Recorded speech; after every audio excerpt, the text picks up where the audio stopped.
ಬಂದರು, ಕೂತ್ಕೊಂಡ್ರು, ಸ್ಟಾರ್ಟ್ ಆಯಿತು. Case number ಕೂಗಿದ್ರು, ಬಂದರು ಟಾಟಾ ಕಂಪ್ನಿಯವರು.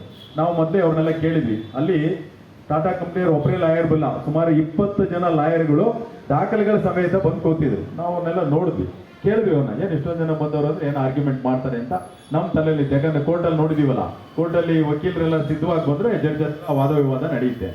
ನೋಡಿದ್ವಿ, ಎಲ್ಲ ಕೇಳಿದ್ವಿ. ಆಮೇಲೆ ನಮ್ಮ ಈ ಧನಂಜಯ ಅಂತ ಇಂಜಿನಿಯರ್ ಅಸೋಸಿಯೇಷನ್ ನಮ್ಮ ಚಂದಾಪುರ ಅವರು ಒಬ್ಬರು ಲಾಯರ್ ನೋಡಿ ಕೇಳಿದ್ರು, ಏನು ನೀವು ಇಷ್ಟು ಜನ ಬಂದಿರಲಿಲ್ಲ, ಏನು ಮಾಡ್ತೀರಾ? ಅವ್ರು ಏನು ಮಾತಾಡಲಿಲ್ಲ. ಆಸ್ಕ್ ಅವರು ಸೀನಿಯರ್ ಆದರು, ನಾವು ಸುಮ್ಮನೆ ಇತ್ತು. ಆಮೇಲೆ ಮತ್ತೆ ಅವ್ರ ಕ್ಯೂರಿಯಾಸಿಟಿಯಿಂದ ಮತ್ತೆ ಹೋಗಿ ಕೇಳಿದ್ವಿ ಅವ್ರನ್ನ, ಏನು ಮಾಡ್ತೀರಾ? ಅವರು ಇಲ್ಲ, ಅಪ್ಲಿಕೇಶನ್ ನಾವು ವಿಡ್ರಾ ಮಾಡ್ಕೊತಾ ಇದ್ದೀವಿ.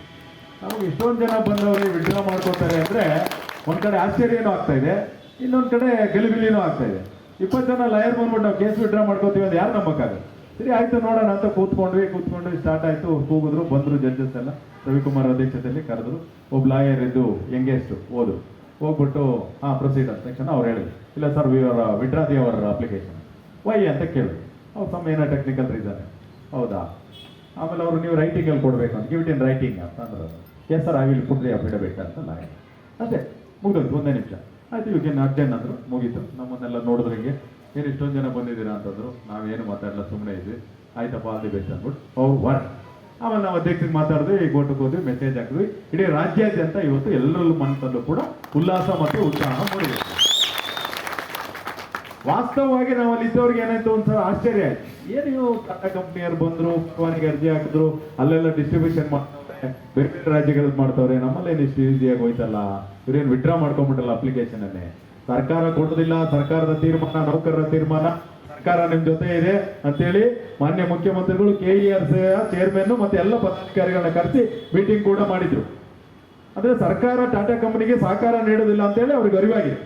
ಟಾಟಾ ಕಂಪನಿಯವರಿಗೂ ಕೂಡ ಅರಿವಿದೆ. ರಾಜ್ಯಾದ್ಯಂತ ಇರತಕ್ಕಂಥ ಸುಮಾರು 53,000 ಜನ ನೌಕರರು, 40,000 ಪಿಂಚಣಿದಾರರು, ಈ ರಾಜ್ಯದ ರೈತ ಸಂಘಟನೆಗಳು, ವಿಚಾರವಾದಿಗಳು, ಅನೇಕ ಕಾರ್ಮಿಕ ಸಂಘಟನೆಗಳು ನಮ್ಮ ವಿದ್ಯುತ್ ವಿತರಣೆಗೆ ಸಹಮತವನ್ನು ವ್ಯಕ್ತಪಡಿಸ್ತಾ ಇಲ್ಲ, ನಮಗೆ ವಿರೋಧ ಇದೆ ಅಂತ ತಿಳ್ಕೊಂಡು, ರಾಜ್ಯದ ದೊರೆ ಗೌರವಾನ್ವಿತ ಮುಖ್ಯಮಂತ್ರಿಗಳು ಕೂಡ ವಿರೋಧ ವ್ಯಕ್ತಪಡಿಸಿದ್ರಿಂದ ಸರ್ಕಾರವನ್ನು ಎದುರಾಕೊಂಡು, ನೌಕರರ ಸಂಘಟನೆಯನ್ನು ಎದುರಾಕೊಂಡು ನಾವು ವಿದ್ಯುತ್ ವಿತರಣೆಯನ್ನು ಮಾಡೋಕ್ಕಾಗೋದಿಲ್ಲ ಅಂತೇಳಿ ಅವರೇ ಸ್ವತಃ ಸ್ವಯಂ ಪ್ರೇರಿತರಾಗಿ ಹಾಕಿದ್ದಂತ ಪರವಾನಗಿ ಅರ್ಜಿಯನ್ನ ಹಿಂಪಡ್ಕೊಂಡಿದ್ದಾರೆ. ನಾವು ಇದರಲ್ಲಿ ಗೆದ್ದಿದ್ದೀವಿ ಅಂತಕ್ಕಂಥ ಸಂತೋಷ ನಾವೆಲ್ಲರೂ ಕೂಡ ಇದ್ದೀವಿ. ಸ್ವಾಭಾವಿಕವಾಗಿ ನಾವು ಗೆದ್ದಿದ್ದೀವಿ ಸ್ನೇಹಿತರೆ. ಆದ್ರೆ ಮುಂದೆ ಮತ್ತೆ ಹಾಕೋದಿಲ್ಲ ಅಂತೇನಿಲ್ಲ. ಎಲೆಕ್ಟ್ರಿಸಿಟಿ ಆಕ್ಟ್ 2003 ನಲ್ಲಿ ವಿಶೇಷ ಅಧಿಕಾರವನ್ನು ಕೊಟ್ಟಿದ್ದಾರೆ. ಅವ್ರು ಹಾಕ್ಬೋದು, ಆಕ್ಷೇಪಣೆಗಳಿದ್ರೆ ಸಲ್ಲಿಸಬಹುದು. ನಾವು ಆಕ್ಷೇಪಣೆಗಳನ್ನು ಹೊರತುಪಡಿಸಿ ಅವ್ರಿಗೆ ಕೊಡ್ತಕ್ಕಂಥ ಅಧಿಕಾರ ಇದೆ. ಉತ್ತರ ಪ್ರದೇಶದಲ್ಲಿ ಸುಪ್ರೀಂ ಕೋರ್ಟ್ ಹೋಗಿದ್ರು, ಅಲ್ಲಿನ ಇವರು ಆ ಕಂಪನಿಯವರು ಕೂಡ ಹೋಗಿದ್ರು.